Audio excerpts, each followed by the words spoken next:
আপনি কি জানেন জাহান্নামের মধ্যে সবথেকে নিম্ন ও সবথেকে ভয়ঙ্কর আযাব কি হতে পারে? জাহান্নাম হলো এমন একটা জায়গা যেখানে শুধু পাপী লোকেরাই যাবে। জাহান্নামে ঢোকার 7টি দরজা থাকবে। জাহান্নামের দরজায় দাঁড়ানো থাকবে যে ফেরেশতা, অর্থাৎ যারা জাহান্নামকে পাহারা দিবেন, তার নাম হচ্ছে মালেক, যার অধীনে জাহান্নামীদেরকে ভয়ঙ্কর শাস্তি দেওয়া হবে।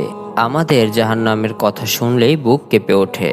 হযরত মুহাম্মদ সাল্লাল্লাহু আলাইহি ওয়াসাল্লাম বলেন, জাহান্নামী ব্যক্তিদের মধ্যে সর্বনিম্নতম আযাব হচ্ছে জাহান্নামী ব্যক্তিকে আগুনের জুতা পরানো হবে। আগুনের জুতা পরানোর পর জাহান্নামীর ব্যক্তির মাথা থেকে বুদবুদ বের হবে, অর্থাৎ আগুনের জুতা পরানোর সাথে সাথে তার মাথার ঘিলু ফুটতে থাকবে। তখন জাহান্নামী ব্যক্তি মনে করবে এটাই হচ্ছে জাহান্নামের সবথেকে কঠিন ও ভয়ঙ্কর আযাব। তাহলে জাহান্নামের ভিতরে আরো বড় ও কঠিন ও ভয়ঙ্কর যে আযাব আছে সেগুলো আমাদের দেওয়া হলে আমাদের কি অবস্থা হবে। আল্লাহ রব্বুল আলামিন আমাদের সকলকে সঠিক পথে চলার এবং নেক আমল করার তৌফিক দান করেন। আমিন। সকলেই কমেন্টে আমিন লিখে যাবেন।